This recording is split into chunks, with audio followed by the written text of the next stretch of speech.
Welcome to the Comic Sauce Podcast, where we talk comics and comics culture. I am Henry Liu, and today I am once again joined by Porfirio Rangel. Porfirio, how are you doing? Doing pretty good, Henry. This is actually a first for me because I'm actually back home in Orange County. So we're doing like the first on the other side of the state podcast recording. Excellent. All California Comic Sauce Podcast. Very nice. I'm also joined by the man known as Ranier. Ranier, how are you? I'm good. Pleasure to be here. Excellent. I'm also joined by Christian Diadamo. Christian, how you doing? I'm doing well, Henry. Ready to talk some Godzilla v. Kong. Excellent. Excellent. I am as well. So yeah, today is April 8th, 2021. Godzilla versus Kong just dropped on HBO Max last week. We all saw it, so we're going to dive into it for sure. But first, a little news. The Comic Sauce Podcast is going to take its first crack at social media. Ooh, welcome to the new age, right?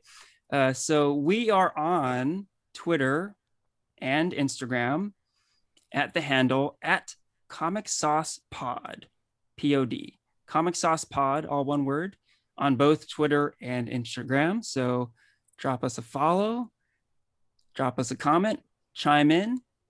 We'd love to hear from you. And we were kind of debating what exactly we wanted to use these social media handles for, and we're not exactly sure what for. But one thing we had in mind was to do a question of the week. Yeah, so each episode we would pose a question, and then the following episode we could choose our favorite answers to the question. So today is a Godzilla versus Kong themed episode. So the question is, of course, who would win in a fight? Godzilla or King Kong? Simply that. We'd love to get your opinion and why, the winner of the fight, why would that monster win the fight? The age-old question, Godzilla versus Kong. So love to hear from you. So yes, we will get into this recently released movie. But first, a quick news item. Like I mentioned, today is April 8th. And just today, Marvel fans got a bit of a treat. So there's this thing called Release the Zemo Cut. Kind of a joke, kind of not a joke. But we don't want to do too much spoilery stuff for the Falcon and Winter Soldier show, but there is a scene in the last episode, episode 3, that kind of got buzzy. It went viral a bit, and it got fans demanding to release the Zemo cut. And before I go forward, I think this is kind of spoilery to think about it. Now that I think about it, right? So why don't we just say semi-plot spoilers for episode 3 of Falcon and Winter Soldier? Yeah, I think it's just a spoiler. There's no semi-spoiler. Just spoiler a straight up spoiler. It's try or try not. There's no try. Spoiler alert, exactly. Or do or do not. Good call, Ranier. So big time spoiler. In episode 3, we get some Baron Zemo action. We get the mask, we get the name Baron Zemo. He is officially a Baron. And then we got this little treat of some dance moves from Zemo, right? And these dance moves are what I was talking about. They kind of went viral, right? A lot of people were talking about it. And subsequently, the actor, Daniel Bruhl, who plays Baron Zemo, he mentioned just kind of offhand in an interview that they used only a very little amount of his dancing. They said they had shot like considerable more footage of him dancing, right? So once word got out on that, a lot of fans were demanding to see this extra footage, and they were using the hashtag release the Zemo cut, kind of in a wink wink kind of way. But amazingly, Marvel themselves, not a like a fan video, but Marvel actually got the footage and put it together and released it today, April 8th, just days after the episode released. So yeah, it's such a bizarre win, in my opinion. Like, how spoiled are fans that they're gonna throw out a hashtag and Marvel's gonna bend to that demand? Yeah, it is bizarre. I do agree. This came out of nowhere, right? But yeah, we just watched the clip. Any other thoughts, Christian or Porfirio, on this kind of strange happening here? It reminded me of the Spider-Man 3 dance a little bit. The way, yeah, the moves he had. Oh, someone's gonna cut that together. I'm sure of it. Yeah, like kind of dance off. It's gonna be a dance off, but they're gonna throw some Quill in there as well. Guaranteed. Yeah, love that. That's what I was saying. I was like, they should Marvel should be like fun and like do have like a small little video of like Star-Lord being like dance off, bro, and then have like just a bunch of like Marvel stars just dancing, There's some bloopers I've seen from like YouTube that I can't seem to find like officially, like for Thor Ragnarok. I swear I saw like this long clip of bloopers, and I can't seem to find it anymore. And it's not like officially like as an extra on like Disney Plus. Oh, interesting. Someone put the kibosh on that, it sounds like. Have you guys come across any of those, any of that stuff? Doesn't sound familiar. Or maybe I'm just not looking in the right places. It could just be me. Maybe we're not looking in the right places. Yeah, clearly. You are. But it is very interesting to note that this video of, unreleased footage that was put together wasn't put together by some random fan.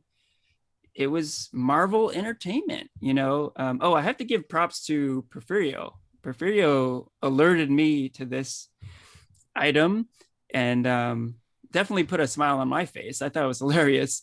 And when I went to YouTube to check it out, yeah, sure enough, it wasn't just some rando account, right? This is the official Marvel Entertainment account, and it has the title, all caps, 1 hour dancing Zemo. It sounds like a joke fan vid, right? But it is and it isn't, I guess.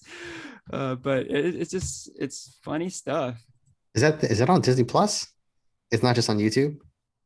Oh, I see it on YouTube. I wonder if it's on Disney Plus as like bonus material or something. Because Disney Plus has, I don't know if you guys have seen these, but they have like some of this like ambiance video. They have like Finding Nemo, where you're like looking at like fish in out in sea, and it just plays on like this loop for an hour, but it only really plays for like 5 minutes. So it's kind of like background, like ambiance. Like they have it for like a bunch of other Disneyland like things. And I'm curious if this is actually on Disney Plus as one of those, like, it's like a party version of ambiance. I'm looking at Disney Plus right now. I'm not seeing it as an extra for the show right now. But who knows what might happen. I'm noticing that Disney Plus is now including trailers. Like I know the Loki show just had a new trailer drop. It is on Disney Plus as we speak. So I wouldn't be surprised if this shows up there at some point. Yeah. But speaking of trailers, yeah, go ahead. Have you guys seen the Batman Long Halloween animated movie trailer? Yeah. Oh, did that just drop? I think it just came out today. Oh, nice. So something to check out. Looks good. Excellent. It looks good, yeah. One of my favorite books, actually. Yeah, that is like one of the best Batman books, I would say. It's one of the most iconic. And the voice cast looks pretty good. The voice cast looks pretty awesome. Yeah. I kind of wish though that the style was in the art of like Tim Sale. It's not too much like that, but I'll take it. I imagine he's a hard artist to replicate for like animation. I guess that's what I'm thinking off the top of my head. It's probably not impossible. Yeah. But he has such a distinct, like very expressive style. I can see that. So I wonder if it just didn't translate well. But that's just my thought off the top of my head. It could just be they just wanted something a little more standard. Maybe we'll see cool, though. Yeah, maybe we'll see a release the Tim Sale animated cut hashtag trending at some point. Yeah. Oh man, I would love to see something like that. But we were just talking about it in our Snyder Cut episode, but we were wondering, what the effect might be. Like the fans really got a huge win with the release of Zack Snyder's Justice League, right? And we're wondering what else might happen. And we're kind of seeing it, right? This whole dancing Zemo thing is kind of a joke, but it really is catering to fans. And I think it's just sort of the start of more and more of this type of stuff, right? So yeah, as comic fans, I think we're already kind of spoiled. We're getting all the movies and shows that we've been dreaming about, but it's starting to level up a bit, right? There's more, like this whole social media movement stuff. It's kind of morphing into something bigger. So it's pretty interesting what's going on right now. Is there any Marvel property you'd like to see them give a Snyder Cut version of? Well, that's a big question. That might be a whole episode. So the original Raimi cut of Spider-Man 3. There's a good one, Spider-Man 3. Spider-Man 3, yeah. Or even Blade 3 could use a Snyder Cut. Well, we all know Raimi did not get to make the movie he wanted to make with Spider-Man 3, right? So that's a pretty good candidate right there, I think. He didn't want Venom in the movie, right? Was that exactly the whole deal? He did not, yeah. So it made sense, right? So Spider-Man 1 had one main villain, Spider-Man 2 had one main villain. So why would he throw in a whole bunch of villains on the third one? Yeah, it wasn't his choice. The studios put pressure on him. So who knows what could have been? But yeah, that's a great topic, maybe for another episode soon. But for now, let's get into Godzilla versus Kong. Speaking of spoiler alerts, definitely going to give the spoiler alert for this. We're definitely going to get into plot spoilers, all of that with Godzilla versus Kong. And from here on out, we're going to go with Porfirio to lead the way. So Porfirio, take it away. So Godzilla vs. King Kong was released last Wednesday on HBO Max and was kind of like the first blockbuster, I want to kind of say, of the pandemic, But if the title doesn't give it away, it's basically a plot of Godzilla and Kong fighting each other.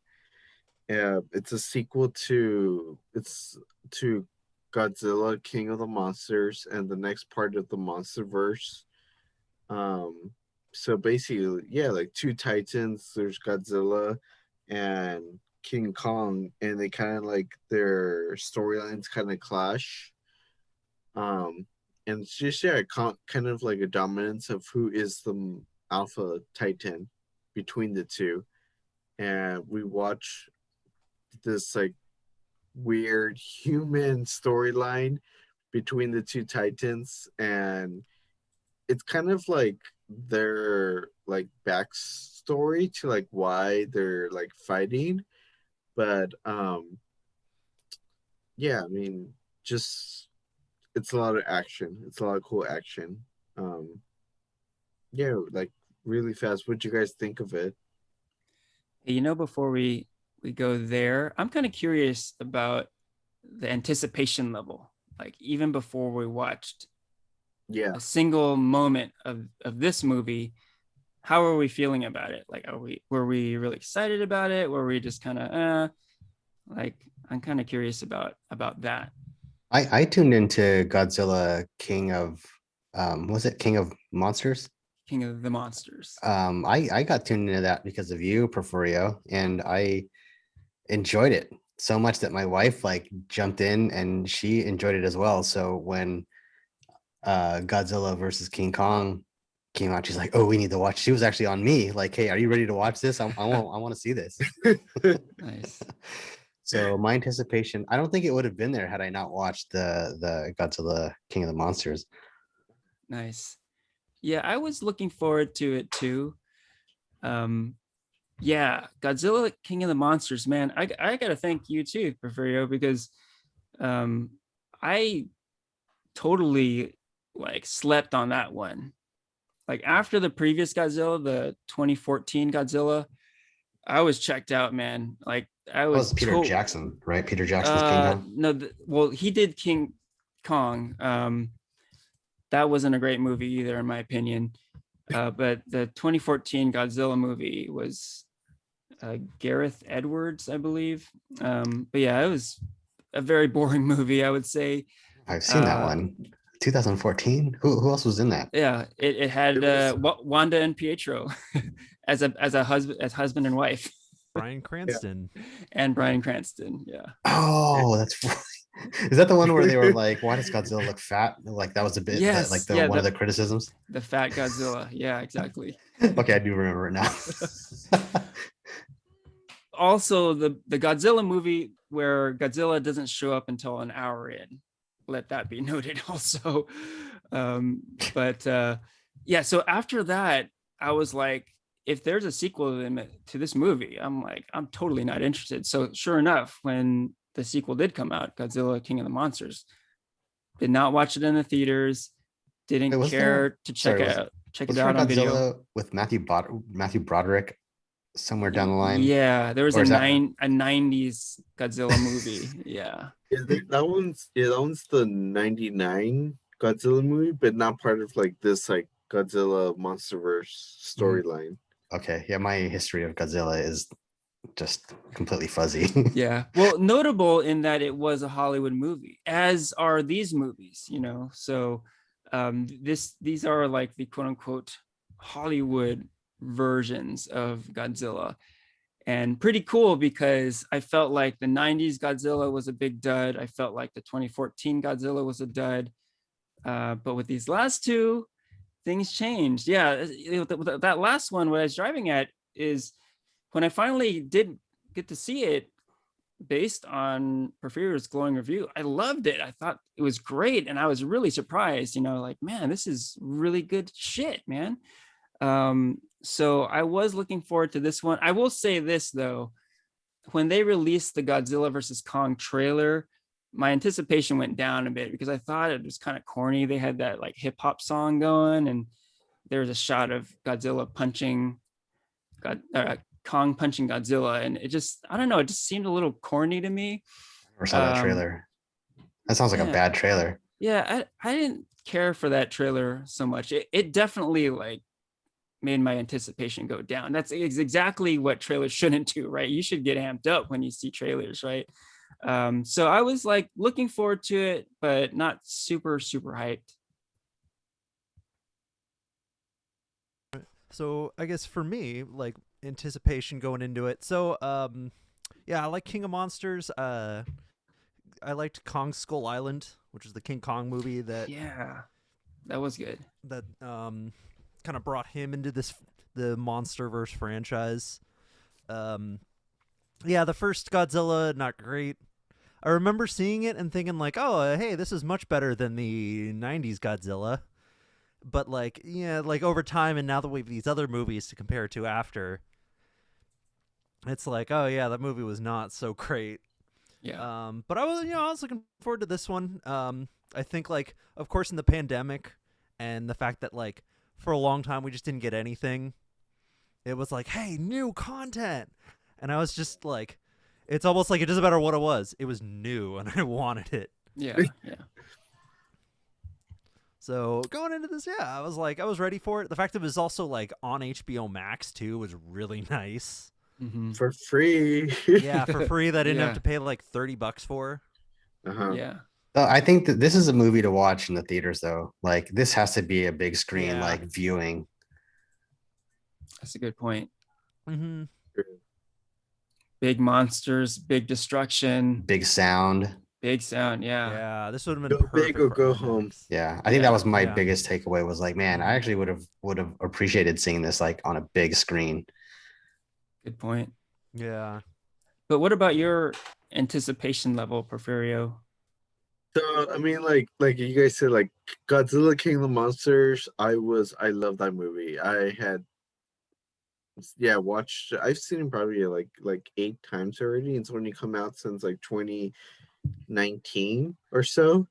I just remember when I first saw that trailer, I was so hyped. Like, the best way I could compare it is like if you guys were hyped for like the Infinity War trailer, like that's how hyped I was when I saw the King of the Monsters trailer. Like I was just really hyped for it. It was a good movie.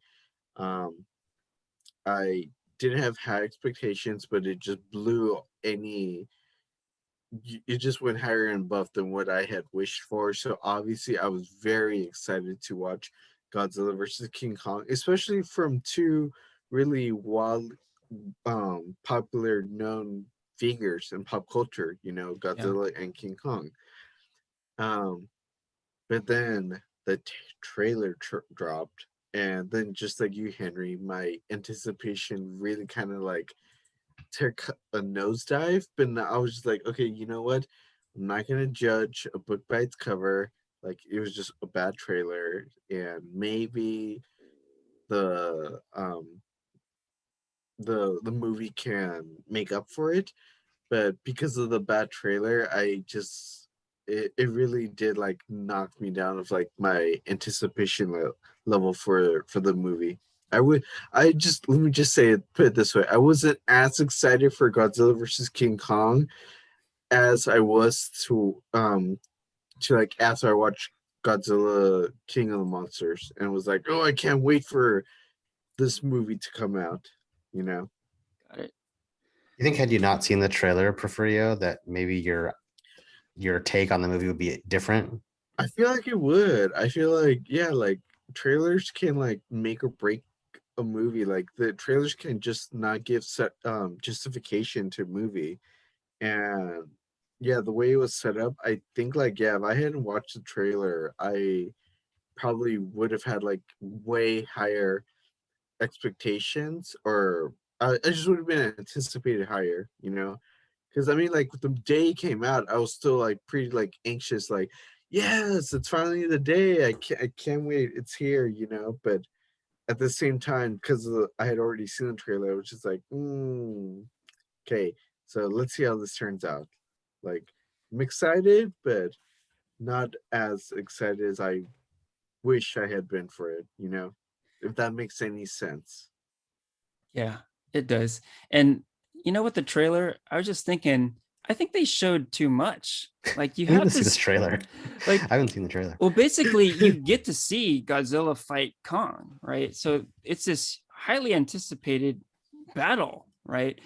You would think that they would kind of tease it a little bit, right? But the trailer, you get to see them go at it. You get to see punches thrown and Godzilla shooting his flame breath and everything. And you kind of get to see what you get to see in the movie, So I just feel like they should have left it a little more mysterious, right? I think to be fair, the movie's still called Godzilla versus King Kong, though, right? Well, that's kind of my point. You know you're gonna get it, so why Why blow show your it? load in the trailer, right? Just save it for later. Yeah. You know the name of the song that was playing in that trailer? I need to see this trailer. It sounds so bad. Yeah, we'll watch it later. But yeah, like yeah, definitely that trailer. I think like you said, Henry, like we already know we're gonna watch Godzilla versus King Kong battle it out. Like just kind of like shows like I guess like more of like the human storyline, instead of like showing what was gonna happen. Yeah. I mean, they could show the anticipation. They could show Show like Godzilla in the background, Kong in the background. They're slowly making their way towards each other or something, but not yeah, actually show them fight. like a standoff between the two or Yeah, something. yeah. See their I think silhouettes or something. the human element of this story, I honestly didn't care too much for. Like, because of the title, I want to see more Godzilla versus King Kong. And Yeah. like, while the human part of it, I'm sure is necessary for us to like grab onto. Yeah, I didn't care too much for it. It was cool seeing the kid from Deadpool too, the prison wallet kid.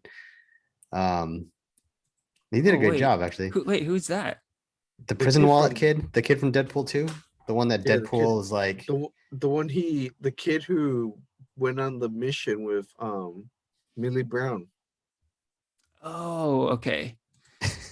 that's him, Oh, right? that guy. Yeah. Yeah, yeah, yeah. I think of him as the Hunt for the Wilder People kid, who Oh, worked with Taika Waititi. But I haven't seen that one. good movie. But yeah, I don't even remember him in Deadpool 2. Good call. But that is a good point. Like the human element, and I think Warner Brothers kind of learned their lesson from that 2014 Godzilla movie. That movie was so focused on the human stories, right? That's why that movie was so boring. It was all about the human characters, right? And they went like a total 180 with Godzilla King of the Monsters, right? They focused on monster battles. Like all the humans were like kind of sidelined, as they should be in these types of movies. And I think with this one, Godzilla versus Kong, they kind of stuck with that, right? There were human stories, but they weren't the focus of the movie, and the humans were more like the side dressing for Yeah, the monsters. side dressing to the point where when Godzilla and King Kong were going at it and decimating all those buildings in, what was that, Japan? Millions of people died, right? But like no one cares because it's Godzilla versus King Kong. Yeah.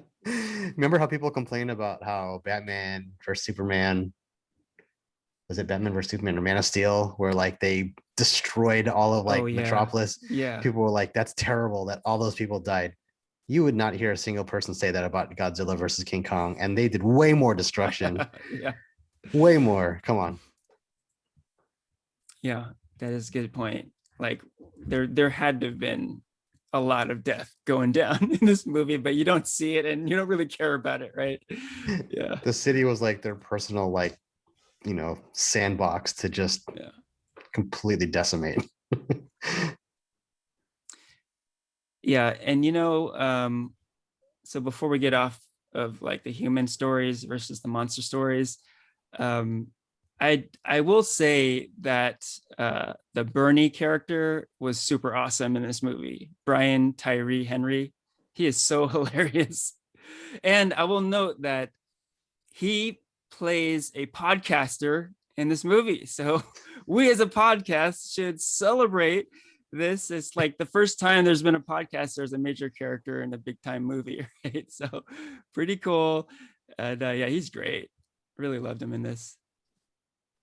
It's so funny. Ranier, like I told Henry and Christian last week, like if like Warner Brothers gave like Bernie his own podcast as like a promotions kind of thing for the movie, I think he would have taken off.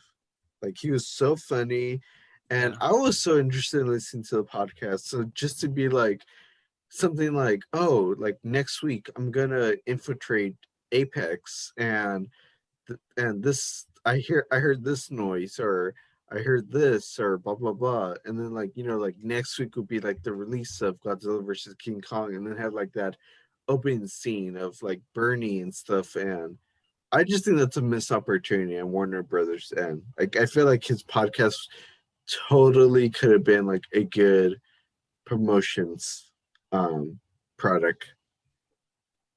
Yeah, that was cool. And I think they could have ran with it, right? They could have made it a real podcast, not even mention Godzilla or Kong, and just act as if like Apex is real, Monarch is real, and all that, and just kind of go into these crazy conspiracies. and just like see what happens. That would You have think his been podcast? great. You think his podcast would have been bucketed into like the QAnon bucket? Maybe. That's a great question. I bet it would be super Probably. popular. I bet those like QAnon freaks would totally get into it. The QAnon people and the flat earther people. Yeah, totally. How did you guys feel about the way they played out the Mecha Godzilla storyline? I don't know too much about like the backstory of that. I just remember Mecha Godzilla. I just don't remember how it came about. Like, is that a new representation of how Mecha Godzilla came to be, or is that canon? Well, first off, you just named like my absolute number one favorite surprise from the movie. I did not know that Mechagodzilla was in this movie, and I was kind of which the shocked. trailer which the trailer tells you. It's the trailer spilled that. It does.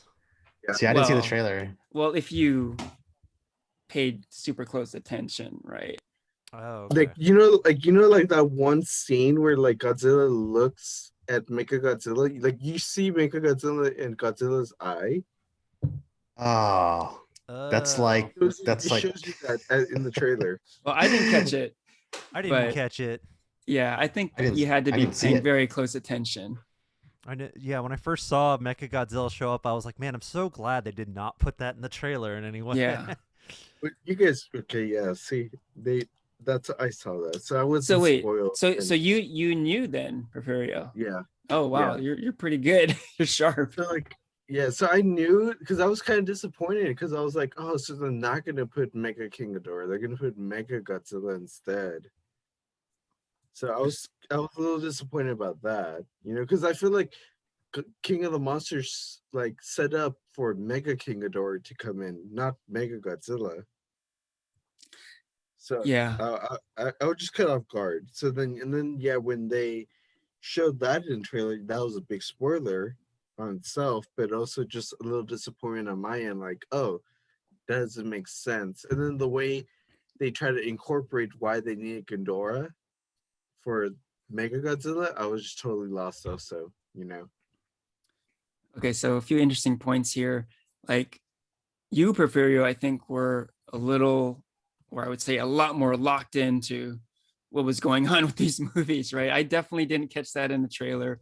And if I had followed fan boards and stuff, I probably would have seen a lot of anticipation, but I was pretty removed from all that. So yeah, it was a huge surprise to me. And I was so happy to find out that Mechagodzilla was in the movie. Now, you make a great point with the previous movie. The previous movie sets up the return of Ghidorah in some way, right? Because the Charles Dance character, he saves one of the skulls, right? So the anticipation is, oh, okay, are they going to revive Ghidorah? Are they going to do this, like you said, Mecha Ghidorah thing, right? And as it turns out in this movie, it's pretty ridiculous how Mecha Godzilla comes to be, right? They use the skull of the vanquished Ghidorah and a human and technology and this energy from the core of the earth to power Mechagodzilla and use this weird psionic uplink thing. It's just super far-fetched and ridiculous, right? So I am with you there. I'm glad that Mechagodzilla was in this movie, but the way they explained how they bring him to life is totally silly, right? Any thoughts there, guys? I think there's some other points of silliness too, like the whole center to the earth thing. Yeah. The hollow earth. The hollow earth, yeah. But how they brought him to life, like how it was like they Pacific rimmed him, like as a driver for Mechagodzilla. Like, is that how Mechagodzilla is supposed to be? I don't know anything about. No. In the early Mechagodzilla movies, he is controlled by humans, but it's not this weird like psionic uplink thing. It's like just a remote control, and it was just an excuse to integrate that like post-credit scene from the last movie. They wanted to make it relevant somehow, but in the end, it's just all ridiculous. It's all super silly, right? And I agree with you, Ranier. That wasn't the only silly thing. There's a lot of ridiculous shit in this movie, and yeah, we can like get into it. King Kong wielding Stormbreaker. Stormbreaker, exactly. Got from the center of the yeah, I don't know. world. Again, like the whole human element, like I guess I didn't care too much about how Mecha Godzilla was like controlled or like created. It was just cool seeing him like fight Godzilla and King Kong. Well, that's the bottom line, right? If it Yeah. results in a cool monster battle, then all is forgiven, basically. I'm gonna steal a line that I heard from another YouTuber. I think it was Jeremy Johns. He was doing like a review on Godzilla versus King Kong, and he said the monster fights are kind of like the roller coaster ride that you pay for when you watch the movie, and the human parts of the movie are like waiting in line for the roller coaster. Yeah. They're boring and they go on too long, and you kind of tune out. But then you get to the fight, and you're like, yeah, right. It's like a necessary evil kind of thing. Mm-hmm. You have to deal with it. That's pretty accurate. Yeah, pretty good. Because it's always like front loaded at the beginning. That's good. And then you have your payoff monster fight at the end. Did you guys like how they gave King Kong like more of like this, like you sympathize with him, like they gave him a more human element, like he could sign with like the little girl, and like the first impression I got from Kong, the moment you realize he can communicate through sign, is just like, oh, he's kind of like a big puppy dog. Yeah. And I think they kind of rolled with that. Like that's who we're supposed to be rooting for, right? Yeah, that's well, I was about to say that was an interesting choice, because clearly this movie places Kong as the central character, and Godzilla is more of a side character, more of a villain in a kind of weird way, right? Yeah, the antagonist. So yeah. I don't know how I felt about that ultimately, but it was an interesting choice. And that's the thing too. Like, and I think they mentioned it in the movie. Like, oh, wasn't Godzilla like just protecting us so many years ago? Like, yeah, and now he's not. Right. Yeah, like yeah, the way I compared it, yeah, my like analogy to it was like, oh, Godzilla is like this like high school jock football player who's like the star quarterback, who's like that douche, and then Kong is like this like transfer student who like is like the underdog, and you want to root for Kong instead of Godzilla, you know? Like Yeah. I felt like the movie just made Godzilla look like a total douche and villain throughout the whole thing. And Kong was, like you said, like you felt a lot of sympathy for Kong, you know, since he was given more of like the human storyline, you know. Did you guys feel like there was a winner between that fight? I think so. I think so. Yeah. It's like Godzilla. Is it Godzilla? Yeah. Yeah. Yeah. Okay, cool. Yeah. I was worried. I mean, I figured it was going to be like, you know, a lot of these versus movies. It's always like, oh, it's a tie and we're going to shake hands and be best buds. But like Godzilla like killed him if it wasn't for them reviving him with that weird silly ship. Like, yeah. Yeah, by all accounts, Godzilla won. Totally agree. Yeah, usually in these types of movies, you don't get a clear-cut winner. But it was very clear to me that, you know, ultimately Godzilla defeated Kong. And I would go further to say that there were distinctly like 3 rounds of battle between these monsters. I would say Godzilla won the first one, Kong won the second one, and Godzilla won the third one, you know? It was pretty clear to me. And then they both came together to defeat Mechagodzilla. But yeah, rarely do you see it that clean cut. That was kind of refreshing to see, to be honest. Did you catch that moment when they teamed up against Mecha Godzilla, where Godzilla like gives like Kong a look like we're best buds now, right? Did you catch that moment? Yeah. All right. Want to do karate in the garage? Right. Yeah, I get their stepbrothers moment. Nice. Yeah. No. Yeah. They had their little fist bump at the end. So if I can hop back onto some of the silly points of the movie. Please.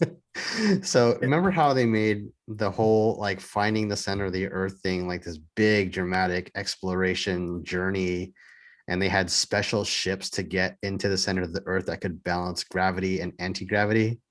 Yeah. They went through all that, and then in the end, Godzilla just burst a hole through that entire thing and basically made a fast track lane for them to get out. Like, I thought that was interesting. I couldn't really buy that.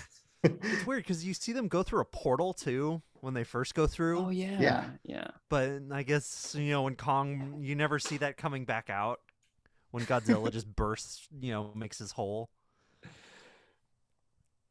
Yeah, they Great definitely point. quantum zoned. And then Godzilla like threw all of that physics out the door. Yeah, I didn't. Okay, yeah, like I didn't get the physics to like when they first get into the Hollow Earth, how they have to go through that portal thing. But I don't get like why, their little car airplane thing was able to do it, but like Kong, when he fell through, he didn't feel like hurt or anything. Was it just because he's a larger mass, or like Physics. Quote unquote. Movie physics. Yeah, movie magic. These questions are way too logical. You guys are making too much sense. You remember Yeah. remember in King of Monsters, the area where they had found Godzilla that he had gone back to reset and Yeah. re-energize? Was that supposed to be like Atlantis or something like that? Or Atlantis, yeah. is that what that was? I can't Where's remember. Aquaman? Well, it's funny, when they first mentioned Hollow Earth, I was thinking that. I thought they might revisit that location. Yeah, that's right? what I thought Like, too. no, clearly it was totally different, right? So another logical question that, this kind of movie didn't bother clarifying, Yeah, it didn't bother me too much, but I mean, yeah, it's one of those things.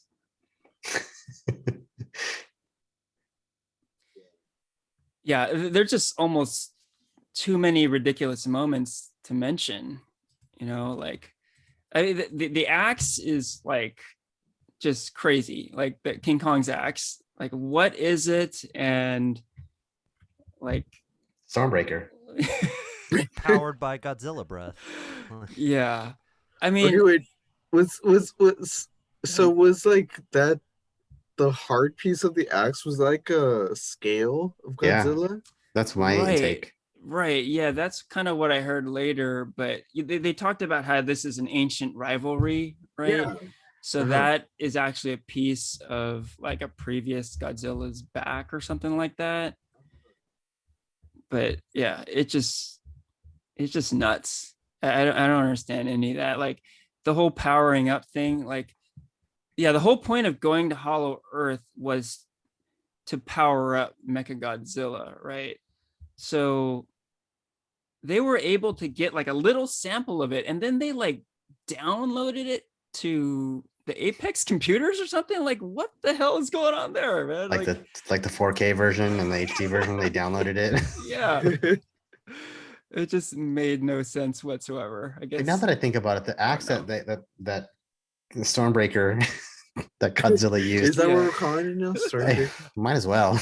Right? It basically is Stormbreaker. Yeah. Did it enhance King Kong's like ability to fight Godzilla? Because Godzilla still won. Like, it didn't do any more damage than what King Kong's fists or feet would have done otherwise, right? Am I reading that right? So I read it a little differently. I felt King Kong was much stronger with the axe. He could do more damage. And maybe more importantly, Godzilla accidentally powered up the axe when he breathed his fire onto it, right? He actually uses that later to help beat Mechagodzilla. But yeah, in that second round of battle between Godzilla and Kong, I felt like he accidentally breathed onto the axe got powered up, and that's how Kong defeats Godzilla in that second battle. So yeah, I do think he's stronger with the axe. And so that means that Kong can now rule Asgard as the rightful king. He is worthy. He is worthy. My thought on the axe was that it was kind of like Excalibur, because he's King Kong, and he sits on a throne in the movie. And so in that throne room, he had the axe. And so that was my thought of it. And so that was like his rightful, like, kingly, weapon. It got me thinking too, like if they had created a weapon to fight Godzilla, do you think Godzilla has a weapon to fight Kong laying around somewhere? And what would that weapon be? Can you hold a weapon? Like, one for the sequel. The sequel, or that would be a trilogy, right? I think the trilogy I'm waiting for is Godzilla versus King Kong versus Batman. That's what I'm waiting for. I got my money. We all on know who's going to Batman. win that one. Yeah. Batman. Well, you have to give Batman down. prep time. So All the prep time. If he has prep time, then he can do it. Agreed. Just another day in Gotham City. Oh man. But yeah, maybe we should talk about the monster action a little bit. So there are definitely some shortcomings. The plot is totally ridiculous. The human stories are generally pretty boring. But a movie like this, it really comes down to the monster action. And I, for one, really loved the monster action. I mean, they really hit a home run here. They brought it. There was a lot of it, and it was all good, I felt. I wasn't satisfied with the ocean location, because I was just like, clear winner, Godzilla. Like, he totally has the advantage here. Like, he could swim very fast and do a lot of stuff that Kong just doesn't have, like, the advantage, Oh, so you thought it was kind of too easy a victory for Godzilla? Yeah, at least the first location. But I mean, I guess the action itself kind of made up for the location, like the way Kong was able to use the environment of, like, jumping from ship to ship, or using, like, the jets and threw him at Godzilla and stuff, or even like the humans, how they were helping out Kong fight Godzilla, Yeah, I thought the thoughtfulness that was kind of lacking in the overall plot was there with the battle scenes. Like, I thought there was a lot of thoughtfulness with the battles, So like that first battle, it was kind of one-sided, an amphibious creature like Godzilla, in theory, is going to wipe the floor with Kong. And sure enough, he does beat him. But Kong, he uses what he can, what he can use. He jumps onto the battleships, uses his agility. At one point he sees the flame breath. He jumps out of the way, kind of Die Hard style, off of the aircraft carrier, and then, the other battles too, I felt like there was just a lot of thought that went into these fights. And I really appreciated that. I heard the director talk about how this is the ultimate, like, schoolyard argument movie. Like, who's going to win, Godzilla or Kong? And he just lays out all the arguments, like, oh, how's Kong going to beat Godzilla? Everyone says, like, Godzilla would never get beaten by Kong. Well, what if Kong had this super powered axe? Maybe he could win one battle if he had that, and he won one battle, right? And then, like, you got the flame breath that Godzilla uses his tail at one point, and just like he uses everything, and it's really cool. I felt like there were a lot of great fan moments throughout the movie. I think it's not fair that Godzilla didn't have a weapon. Disqualification. Disqualification. Oh, you're right. No, he does. He has his breath. That's right. I guess the breath was his weapon. Is that a weapon? Like, well, powered the axe, I guess. So kind of. That's debatable. I mean, that's within him, right?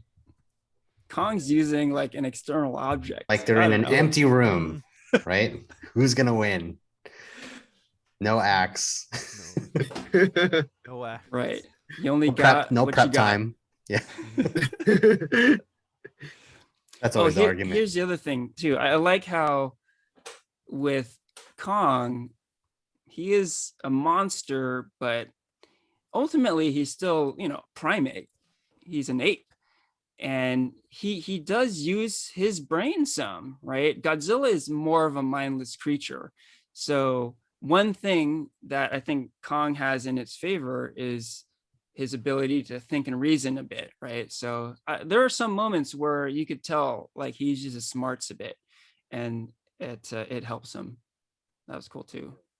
I think opposable thumbs would be an advantage as well on all limbs, right? There you go. Hence the You're axe, right?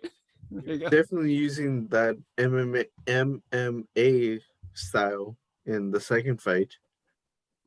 There you go. He's going punches, knees, anything. Yeah. The way he like Drop climbs up the kicks. buildings is cool when he was fighting them. Yeah. Godzilla would, or no, Kong would definitely win in like a push-up contest. Because Godzilla's like, Yeah. he's got T-Rex arms, right? Like, All right. Well, he's not quite that scrawny, but yeah, I mean, Kong's got the guns, right? I agree. Yeah. Push-ups, Kong's got this. Godzilla's got leg day, though. He wins Oh, on for leg sure, day. for sure. Godzilla will win in the squat competition. Yeah. Actually, he kind of does that at the very end of that third battle. He stomps his ass, right? Puts the foot down, roars in his face, like declares victory. Great moment. I can't remember, did they leave it open for a third movie though? Like, is that, did they leave any plot holes available for that? Well, okay, so the director said that they actually they did film a post-credit scene to kind of leave the end of the movie like wide open for a sequel, but then like they felt like it didn't make sense, so they ended up just like they filmed a post-credit scene, but they ended up just putting it in the movie as part of the storyline. Oh, what was that? What? He didn't say what it was. Oh. Uh-huh. Interesting. We got to the hashtag release the post-credit scene like movement happen. Let's get this started, guys. But like, I mean, like, yeah, like what can they do for a sequel? Like whether it being like Godzilla or King Kong, like yeah, like, these kinds of movies, there can always be a way, right? We talked about all the ridiculous plot points. They can easily hash up some crazy idea to continue the Godzilla story, right? But I think as it is, you asked the question, Ranier, like, does this movie set up like a follow-up? It kind of doesn't, I thought. Didn't feel like it. Right? Yeah, I kind of felt that way too. Yeah, there was a definitive end. I'm guessing with the popularity of this movie, though, that we haven't seen the last of this version of Godzilla. Yeah. It seems like it got quite a bit of like critical acclaim, actually, didn't it? I think I saw like 70 something on RT. Yeah, pretty high up there. Critics were digging this movie. I noticed that too. Critics and audience alike. Yeah, definitely a crowd pleaser. Yeah, it was definitely. I think it was the highest RT rated movie in that MonsterVerse. Interesting. I wonder if this is going to open the door for like Universal Monsters, like a revival of like that genre. Yeah. Historically there's been a lot of talk of that, but so far we haven't seen much of that at all. I thought they would like dip their toes into it with that Tom Cruise Mummy movie. Oh, that was right. like supposed to be their introduction, but I don't think the movie did very well. Yeah. They're going to be talking about Tom Cruise himself as a monster. Just Scientology. Yeah. And Tom Cruise is like a shared universe onto himself, right? Yeah, he basically is a franchise, right? So yeah. I don't think he really needs a franchise. He is one. I feel like if they were going to make a sequel, I feel like they should do a crossover between Pacific Rim and Godzilla, since Warner Brothers owns the rights to both franchises. Yeah, I would love to see that. That would be awesome. That would be cool to see. What do they call those big robots? Jaegers. Not kaiju. Jaegers. Jaegers. Dude, that would be cool to see some Jaegers go against like a bunch of those monsters. Yeah. Yeah. Yeah, I think after seeing Mecha Godzilla, it's like, man, I kind of want another like big mech movie, like that's not a Transformers movie, you know, like a Pacific Rim, or if maybe they'll actually like dip their toes into like Gundam Wing or something. I mean, you might get a Hollywood version of that. Yeah. Have you guys seen? I haven't seen the sequel to Pacific Rim. Have you guys seen it? I've seen it, yeah. I have not. Me neither. Did you like it, Porfirio? Without spoiling it, did you like it? It's I mean, Yes or you no? know, no. Okay. It's entertaining, I'll say that. If you're like bored, you have nothing else to watch. But you really loved the first one, right? Oh yeah, I love the first one. Guillermo del Toro, pure genius. Yeah, if they could do a Godzilla Pacific Rim crossover right, man, that would be pretty freaking cool. Love What to see world would that. that be though? What? Because like, isn't Pacific Rim like a post-apocalyptic, like post kaiju destruction world versus it's that's the one thing too that stuck out for me is that like if they know these giant monsters exist in their world, why do they continue to make buildings? Like you think they would want to build underground so that it just doesn't continuously get knocked down. Yeah. Maybe, yeah, they could have Logic. buildings that like go underground when the monster fight happens. Something, you know? Retractable skyscrapers. Well, actually, so I'm about like I guess I got a little story here, about another Godzilla versus thing that I saw. It was only merch. So when I was in Japan about like 5 years ago, 2016, it was around the time that they were making Shin Godzilla, over in Japan, directed by Hideaki Anno. And so he was also known for making this very famous anime in the 90s called Neon Genesis Evangelion. And so when I went to it's pretty famous, and they have an entire store dedicated to it in Tokyo. So I went there, and of course, because he was doing the movie at the same time, he was doing Shin Godzilla at the same time. They had all this merch called Godzilla versus Evangelion, where you pretty much see Godzilla fighting more mechs. And in Evangelion, they actually do have the buildings that go underground when the kaiju battles happen to protect Tokyo. So who knows? Maybe that's what they'll do next. So that that Uber billionaire dude, like instead of using his money to build technology for vehicles that could withstand anti-gravity, like he could have created an entire city worth of retractable buildings. Yeah. There we go. Yeah, Tokyo 3. There you go. Lowers to the ground. Oh, battles happen. All right, it's over. Let's come back up.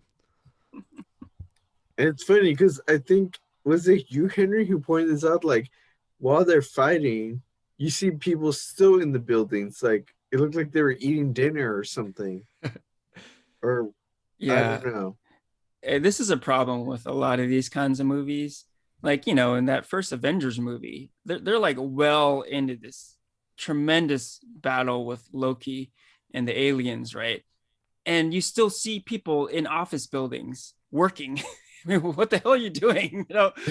Same thing here. Like, well into the second Godzilla versus Kong battle, you would think these people in Hong Kong in these high rises would be just getting the hell out of there, right? But they're still there. Who knows why? Maybe they've just accepted it. Like it comes with the territory. Like, well, they're gonna fight. I mean, what are we gonna do? Yeah. A couple things I wanted to call out.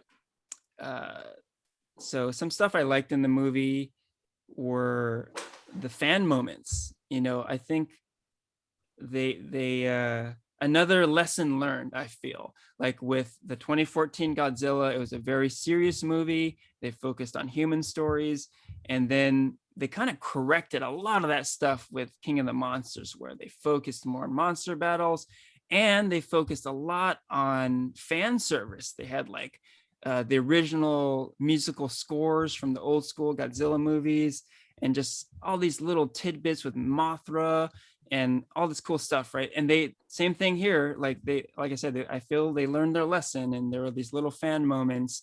Mecha Godzilla, I think, was like a huge fan moment. The reveal, like I said, I was surprised and I was super stoked when that happened. There was a cool little callback. So this isn't the first time Godzilla has battled King Kong, right? There is a 1960s King Kong versus Godzilla movie, and there's a little callback to that. In that movie, there's a shot of Kong stuffing a tree down Godzilla's throat, and there's like a direct homage to that moment in this movie. So that was pretty cool to see. Even like more recent callbacks, like in the Skull Island movie, you know, Christian, you mentioned that. I enjoyed that movie a lot too. And in that movie, Kong defeats one of his opponents by like ripping its jaws open, right? And he actually tries that move on Godzilla. He tries to open up Godzilla's mouth and like break his jaw, and he isn't able to do it because Godzilla like shoots his fire breath out. But just to see him attempt that was pretty cool. I'm like, okay, Kong's going to his finishing move here, right? And yeah, cool to see. I love little fan moments like that. You know, we're in a fan service age here, and when I see stuff like that, I appreciate it.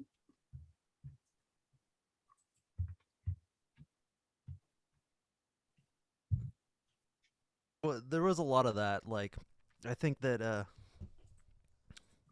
like it was so much fun in like the last like 45 minutes. Yeah. And like all the different moments, all like the cool like little pieces that they kind of set up in the other movies that you kind of say, oh yeah, they did this. Oh hey, this is a nice little callback to that. Yeah. In terms of the moves, I guess specifically the moves and the monsters, I thought was really cool. Although like I think like some of the human I guess this might be going back to the human character. Some of the human characters, I think when they call back to that, I wasn't as into. I think although I think Charles Dance really should have come back. Yeah. He was the bad guy in King of Monsters, Yeah. Tywin Lannister. Yep. It made more sense if he came back. Yeah. Yeah. Yeah. Because there was like a completely different company, Apex instead of Monarch. Yeah. And so when you see them with the Hydra Skulls, you're like, okay, when's Tywin coming back? Right.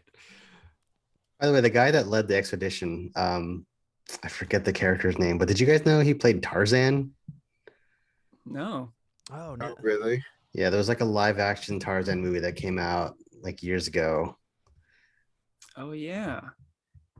So yeah, the actor is Alexander Skarsgård. Skarsgård, yep. Yeah. Oh, Skarsgård, yeah. And yeah, The Legend of Tarzan 2016. Yeah, you're right.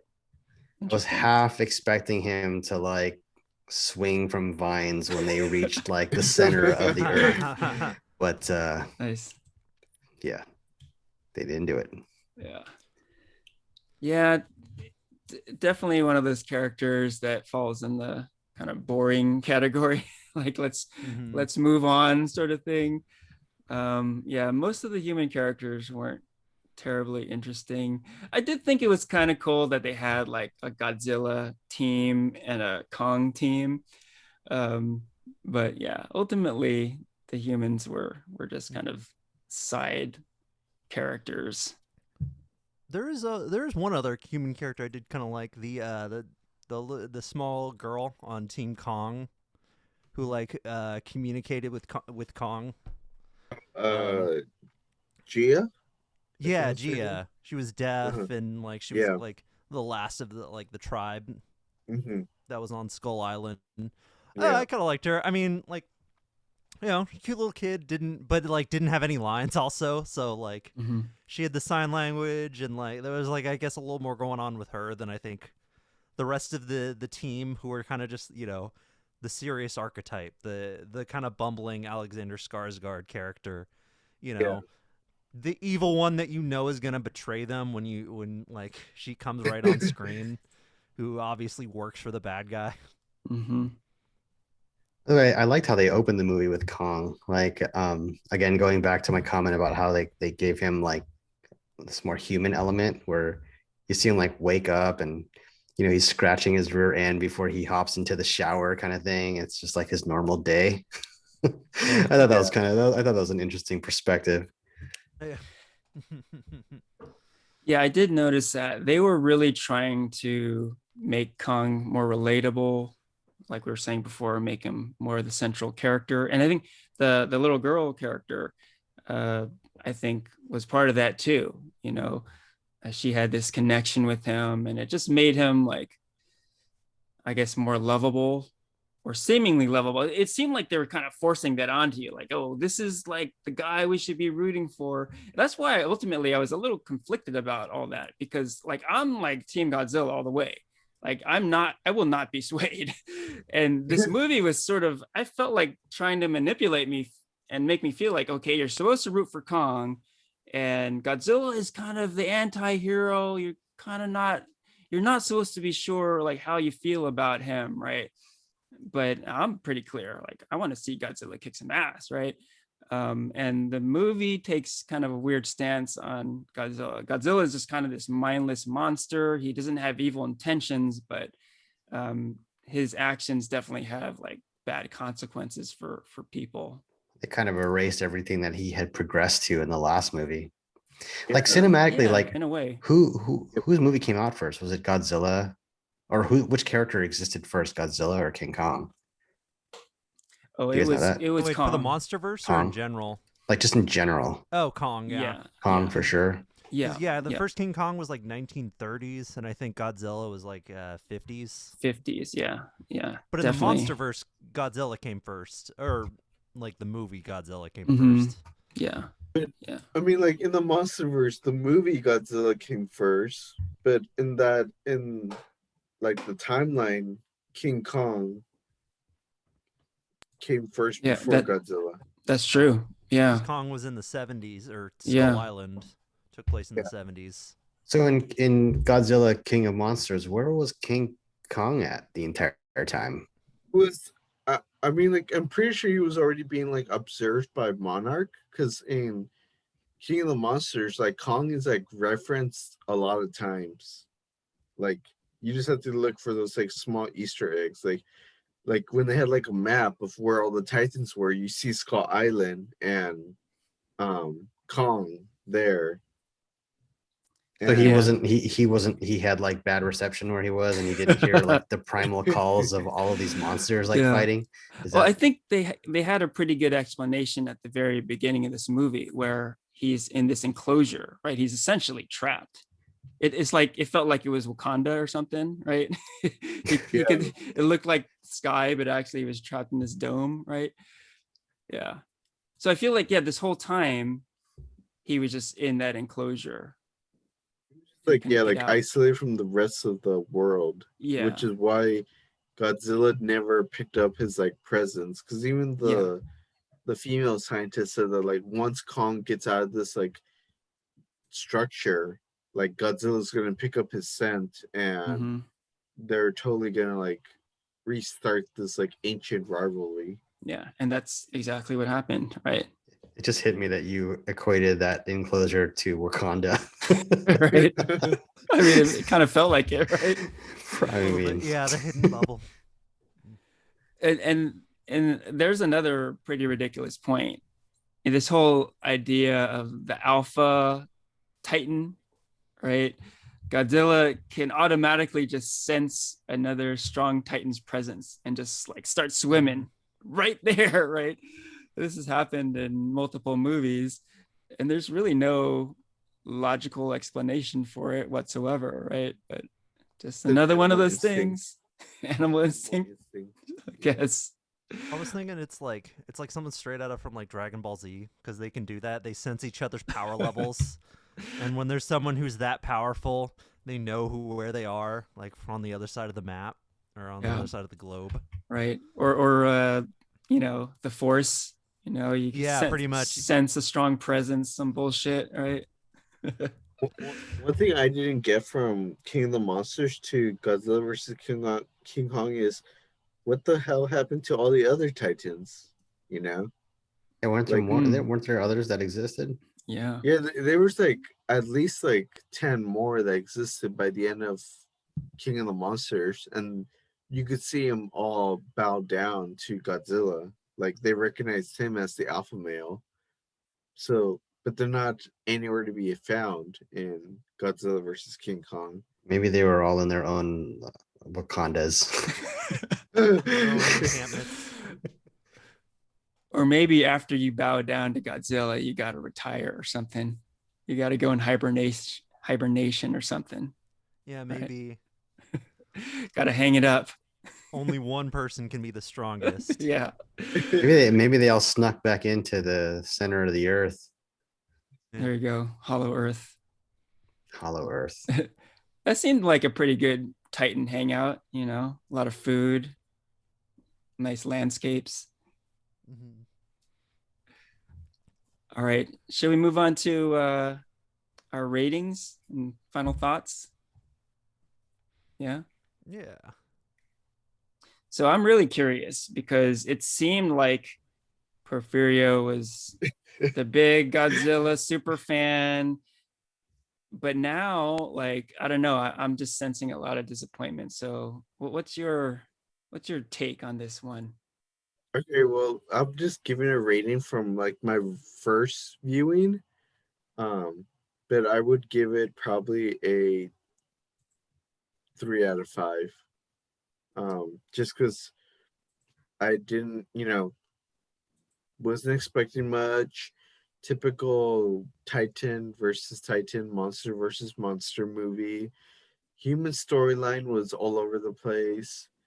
And I don't know. I guess the action scenes didn't, I wasn't wild with them like I was with um King of the Monsters, but I was entertained at the very least. So yeah, 3 out of 5. Oh, now you mentioned you've seen it multiple times, right? I don't think we Yeah. got into that too much, but you've seen this movie more than any of us. In fact, you've seen it like about as many times as we've seen it, like all together, I think, counted I've seen together. it 4 times now. Yeah. And not entirely your own choice, right? You watched Definitely it like not. with multiple different people, right? Yeah. Uh-huh. Okay, well that's 3 out of 5 is still a marginal recommendation, right? Did you get I'm different just reactions? Did you get different reactions from the different people you watched it with? Like some people hated it, some people loved it. Yeah, definitely. Like there were some people were just like caught on stuff that I didn't catch on like right away after my first viewing. Stuff like uh I don't know, and nothing comes to the top of my head, but um yeah, it was just so weird like seeing everybody's reaction. Like some people did like it, like they praised the battle scenes and everything, and then some people are just like, why these humans, like why are we why do you include these humans and everything. um but yeah, at this point I'm just like fatigued with the movie. And yeah, it was just like I was like, yeah, I'm so over it. As much as I'm a Godzilla fan, I was like, I'm dead with this one, which is like the exact opposite with King of the Monsters. Like I could easily like when like I introduced it to you guys, I was like, oh, you should watch it. Like, watch King of the Right. Monsters. I'll watch it with you. I don't mind watching it with you. You're happy to But revisit.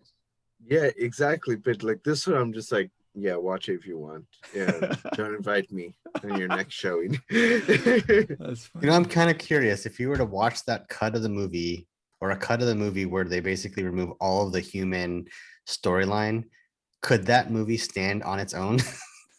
Like it's just monsters, like, and like it's just people in buildings that are falling out and dying. Like that's the only human element. Could a movie like that stand on its own? I don't think I don't think so. not this one. I don't think not this one. It'd be more of a boxing match, huh? That's what it would just end Yeah. up being. Yeah, Yeah. I think the waiting in line at the roller coaster is a great analogy because it's like you have to do it. You just have to. It's a necessary evil. But what you're really there for is the roller coaster ride, right? That's why you get fast pass. Access to human parts. Okay, I can go next. Yeah, I like this movie a lot. I feel like there was a bit of a slow start. You know, there was some human plot development going on that was dragging a bit. Um, but there was that first ocean battle between Godzilla and Kong that kept my interest. And then I'm telling you, when Mecha Godzilla was revealed, I felt like this movie was supercharged. It just went into high gear, and it was just like this fun ride that that ended with a big bang. Great final battle at the end with Mecha Godzilla and Kong and Godzilla. Very satisfying.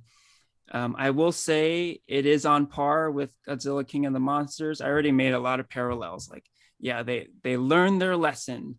They minimized the human stories. They maximized the monster battles. They gave you a lot of fan moments. The action in this movie is great. Yes, there is a lot of silly and ridiculous things going on. And I was definitely thinking of those. Like, it was in my mind. I'm thinking, am I really gonna advocate this movie that is just bottom line ridiculous? And the answer is yes, because when I'm watching these monster battles, I'm thinking, okay, we're seeing a giant gorilla with a superpowered axe fighting a giant lizard who can shoot blue fire out of his mouth. Am I really like nitpicking about like logical plot errors and stuff? Like there's this thing called suspension of disbelief, right? This is like the movie for that term, right? You got to throw it out the window and just enjoy the fun stuff. And yeah, this movie, to me, it has a huge fun factor. It's just a lot of fun to watch. And yeah, I'm gonna go with a 4. Pretty high. Oh, 4 out of Yeah, 5. if we're doing like fractions, it'd probably be like a 3.5, but I'm rounding it up. It's probably on the lower end of a 4, but I'm doing 4. I really had a lot of fun with this one. I think you gave Batman Begins a 3. I did. I'm standing Jesus. by this. I don't know about this rating system, man. Like, I would probably give it a 3 as well. I think like the movie starts off really really wonky. Like the humans section I think is much more of a mess than the other films. I am glad that they took out like the family drama that I think kind of plagued the first 2 Godzilla movies in this franchise. But I think like there's so many different plot points. I had to watch it a couple times to figure out like kind of what the humans were actually doing. And like plot points just kind of appear and disappear as they want. And it's kind of the stuff you almost like kind of just tune out while you like wait for the the monster fights to pick back up. But I think once the movie kind of hits the big neon city, I think the movie just like really cranks it up a notch. I think the fights in this movie are in terms of all the MonsterVerse, the fights are definitely the best in this movie. I think they look the best. They don't really cut to the humans very often and barely at all, which is, I think, even King of the Monsters, I think, did that just a few more times than I wanted it to. Whereas this one, you just get monster fights. It looks very clear. It's at night, but you can really see what's going on. And I think what you were talking about, Henry, the way they use the environments, they use the location, they kind of like, you saw that the filmmakers put a lot of thought into the fights, and it really shows. And I loved the hell out of that part. And so overall, I'd give it a 3 out of 5. Like if I break it up, it's like probably like 1 to 2 for that first half, but like 4 or 5 for that second half. Cool. All right, here we go. Godzilla vs. King Kong. I got Godzilla vs. King Kong. We got to see that fight happen. We got to see some Mecha Godzilla. We got to see some Stormbreaker action.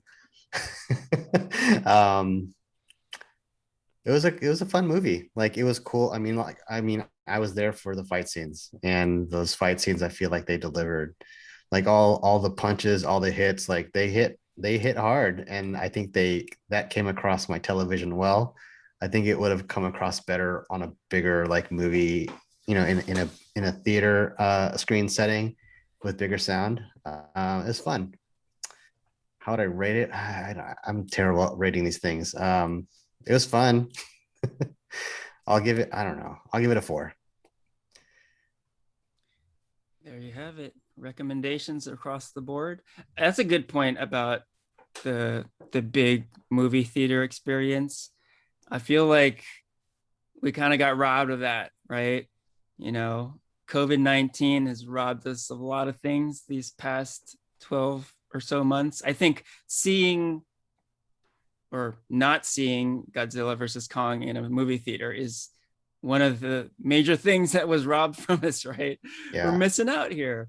I think that's the hardest part because King Kong and Godzilla, they're big monsters. So they have to be seen on a big screen. Like there's no ifs, ands, or buts about it, And it's hard to get that experience, even on like the best home theater system you have, unless you actually have like a movie theater in your home. Right. Unless you're Mark Zuckerberg or something, right?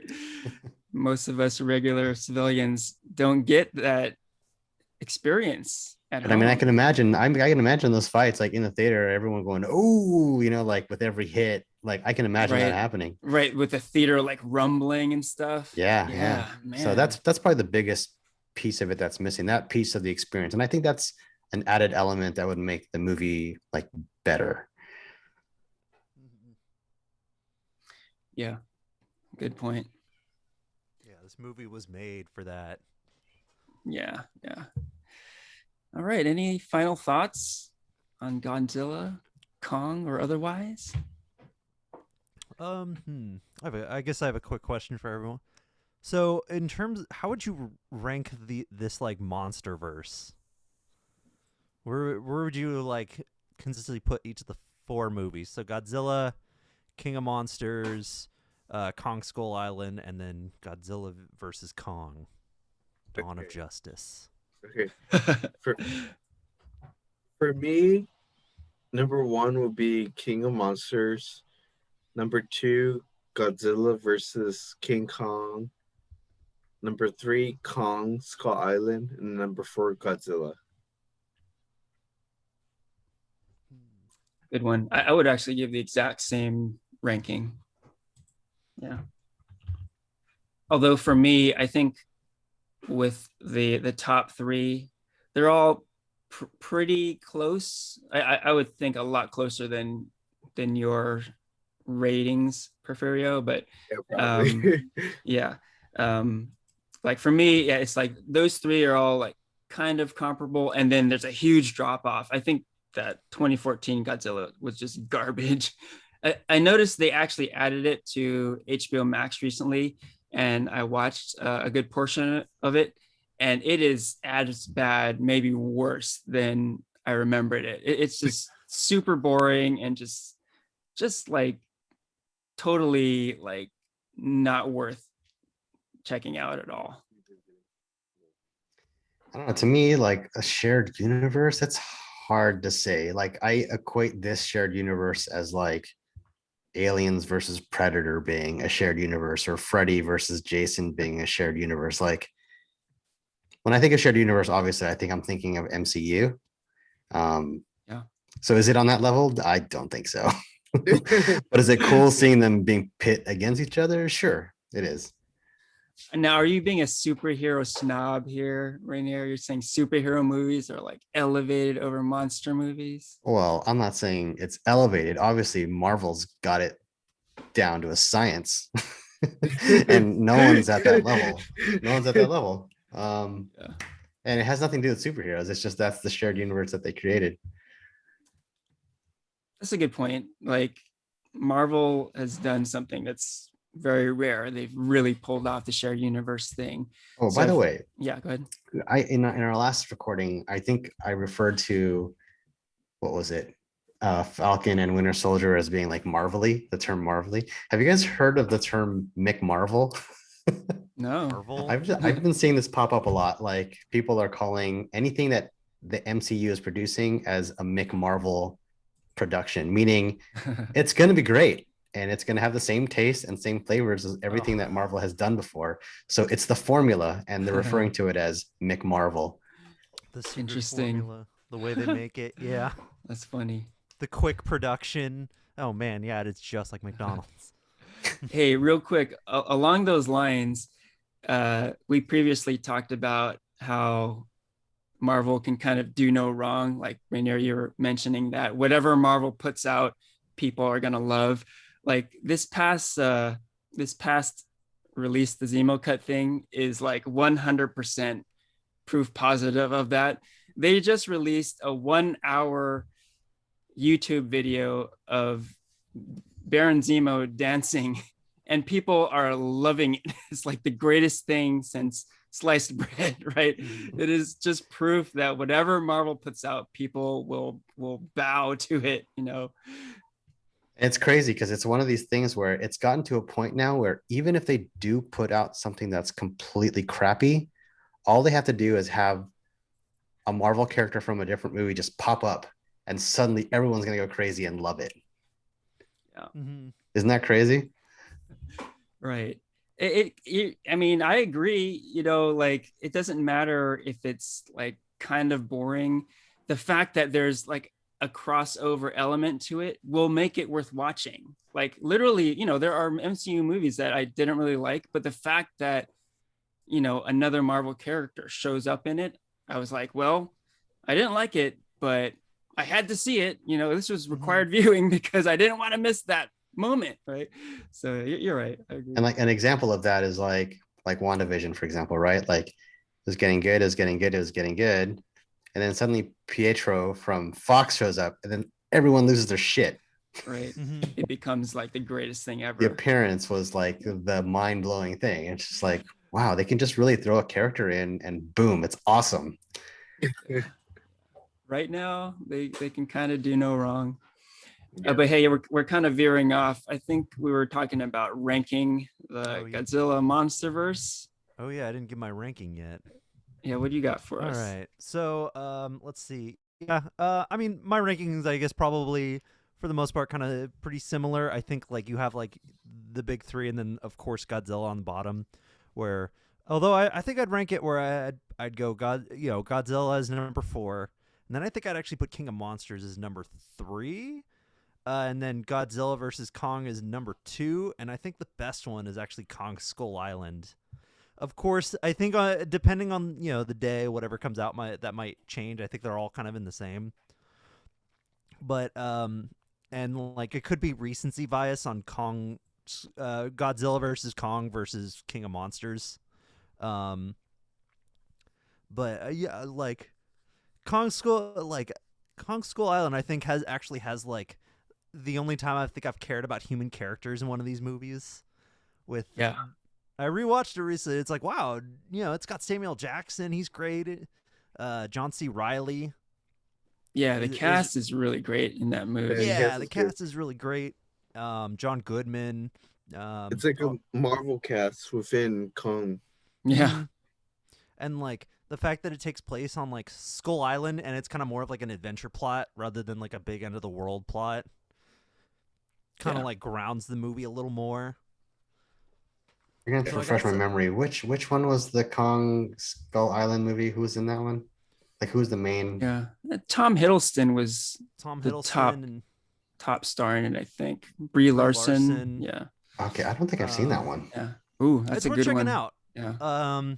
It's like the cinematography is great in it. It's definitely got of course like a bunch of problems of its own. Like I said, it's probably about as good as the other MonsterVerse movies. But it's definitely worth checking out, and like especially like I found myself watching it again, coming up to this podcast, just like revisiting it and really enjoying it again. Yeah, I did revisit it, not that long ago, and it is good. I agree. It's a good movie. Isn't like Kong supposed to be like a teenager in that movie? because he's a lot smaller than in Godzilla versus King Kong. Oh yeah, This is Skull Island. Because I'm gonna watch it, guys. Don't spoil it. I haven't seen it yet. I'll just say that it takes place in the 70s, so it's the prequel. Yeah. This is like it's like Wonder Woman, I guess. So that's not the Peter Jackson one, right? No. Okay. That's different. The Peter Jackson one's like a remake of the original one, which came out in like 2005, whereas Kong Skull Island is, I think, within the last like 5 years. And is that the latest Kong movie? Wait, the one with Bryan Cranston that came out before Skull Island? Yeah. Yep. Yeah. Okay. I know I should be on top of this, but this is it's all new to me. I think it was Godzilla, Kong Skull Island, then King of Monsters, and then this movie. Okay. Yep. So Ranier, you haven't seen Skull Island, but what about the Godzilla movies? There's the 2014 Godzilla, there's King of the Monsters, and there's Godzilla versus Kong. How would you rank those? I mean, how do I rank it?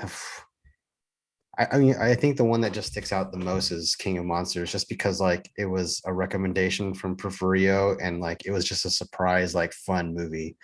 And I think Godzilla versus King Kong just kind of rode that same wave.